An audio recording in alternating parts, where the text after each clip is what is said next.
At an event late last week in Germany, Catholic and Protestant leaders received communion in each other's churches. The Ecumenical Church Congress took place in Frankfurt. It was the latest in a series of incidents involving the Catholic Church in Germany. Joining us now is A.C. Wimmer, editor-in-chief for Catholic News Agency Deutsch. A.C., great to see you.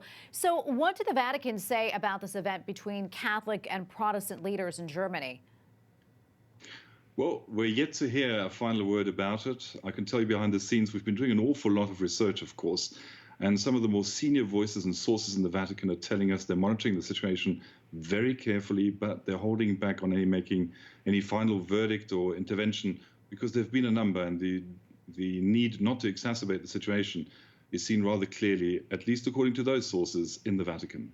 And we understand that one of the Catholic priests extended a message to the Protestants who attended the special Mass. What exactly did he say? Do you know? Yes. So this is a very important event in the city of Frankfurt by the deacon, the city deacon, if you like, Johannes zu Els, his name is. And he apologized to Protestants participating in the celebration of the Eucharist before then also handing the body of Christ to the Protestant president of the Ecumenical Church Day. So why did he apologize? Well, he said Protestants had been waiting for a very long time, and he thanked them for being patient with regards to waiting to receive the Eucharist. And what was the reaction to that? What have you heard? Well, almost as expected, a number of scandalized Catholics reached out, not only to us, but to other media and to commentators. And from what we're hearing around the traps, a number of bishops received correspondence along those lines. But on the other hand, of course, in the secular media and other voices celebrated this as being an important milestone that was achieved, almost a sort of public victory, if you like. AC, in your opinion, what comes next? Yeah. So what we're seeing, Tracy, is a number of provocations coming from some of the German bishops. And the Vatican has so far not intervened yet, but there have been interventions in the past, of course. Everyone's waiting with bated breath whether Pope Francis himself or whether as part of the new process that's been announced, there will be some sort of mitigation or at least correspondence with regards to dealing with these provocations before, of course, they turn into a new normal for the Church in Germany. Another thing I heard was a leading Catholic bishop saying the country's controversial synodal way is not much different from a recent recommendation from the Vatican regarding the global gathering of bishops. That said, are they really following the Holy Father's blueprint for a synodal way?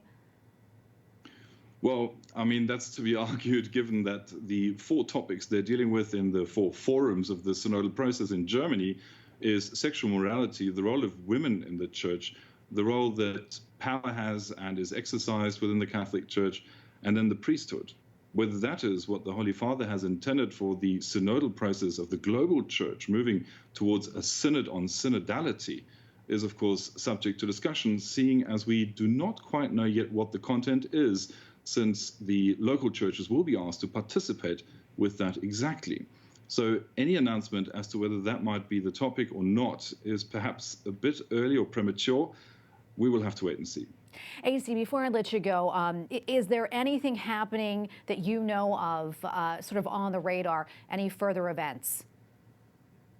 There'll be a couple of things happening in the coming months around how the synodal process in Germany is going to be aligned with the synodal process for the Church overall, which is due to start, as we know, in October of this year, roughly the same time, autumn or fall in North American English, sorry, that the synodal process in Germany is due to conclude. So how and whether those gears will align and those things will come together will be the crucial part, and which we at CNA will follow rather closely. Well, AC, thank you so much for your time. We always appreciate your analysis and checking in with us. AC Wimmer, editor-in-chief for Catholic News Agency Deutsch. Thank you kindly.